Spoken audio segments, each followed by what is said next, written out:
比賽開始咗，所有運動員咧都順利起跑啦。咁啊，見到咧稍稍領先緊嘅咧係嚟自韓國同埋張雲峰嚟，而家張雲峰帶出咗少少啊。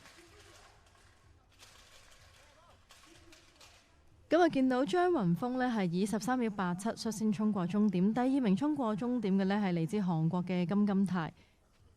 第三名咧嗱，如果冇睇錯咧，就係喺第三線度嚟自新加坡嘅運動員啦。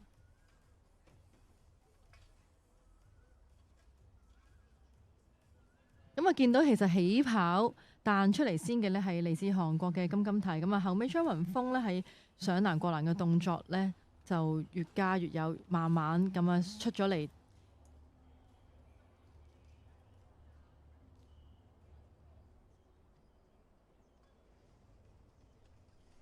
冇錯，咁睇翻慢鏡，見到率先衝過終點嘅呢，就係4線嘅張雲峰，嚟自中國香港田徑隊；第二名衝過終點嘅就係金泰，嚟自韓國；第三名就係嚟自新加坡嘅 An Ching Sing。